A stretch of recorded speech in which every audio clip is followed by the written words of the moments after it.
I start from the supposition that the world is topsy-turvy, that things are all wrong, that the wrong people are in jail and the wrong people are out of jail, that the wrong people are in power and the wrong people are out of power, that the wealth is distributed in this country and the world in such a way as not simply to require small reform, but to require a drastic reallocation of wealth.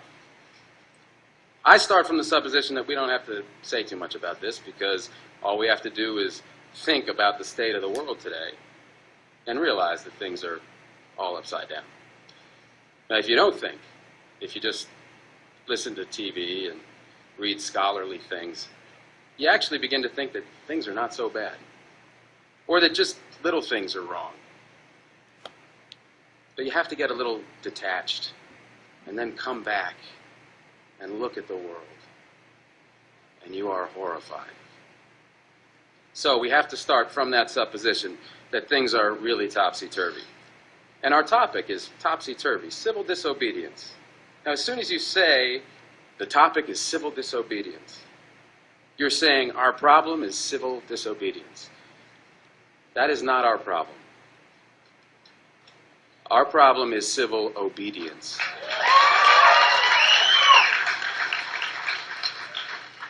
Our problem is the numbers of people all over the world who have obeyed the dictates of the leaders of their government and have gone to war.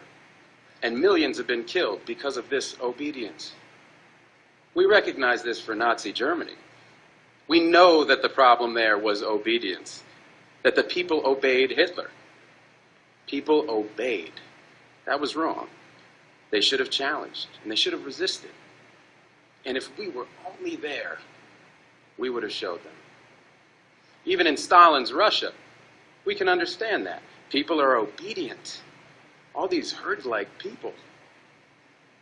Remember those bad old days when people were exploited by feudalism? Everything was terrible in the Middle Ages. But now we have Western civilization, the rule of law.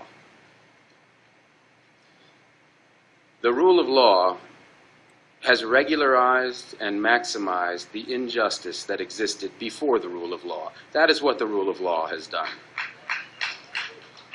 When in all the nations of the world, the rule of law is the darling of the leaders and the plague of the people, we ought to begin to recognize this. We have to transcend these national boundaries in our thinking. Nixon and Brezhnev have much more in common with one another than we have with Nixon. J. Edgar Hoover has far more in common with the head of the Soviet secret police than he has with us. It's the international dedication to law and order that binds the leaders of all countries in a comradely bond. That's why we're always so surprised when they get together. They smile, they shake hands, they smoke cigars. They really like one another, no matter what they say.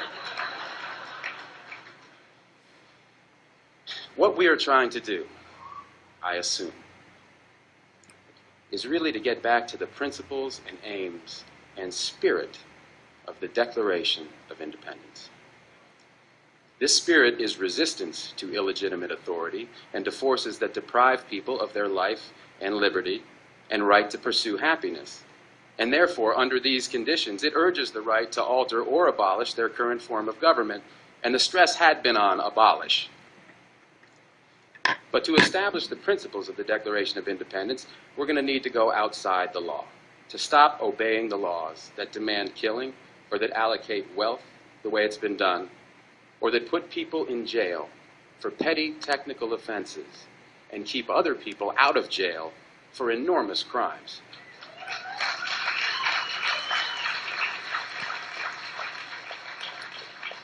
My hope is that this kind of spirit will take place not just in this country, but in other countries, because they all need it. People in all countries need the spirit of disobedience to the state, which is not a metaphysical thing, but a thing of force and wealth. And we need a kind of declaration of interdependence among people in all countries of the world who are striving for the same thing.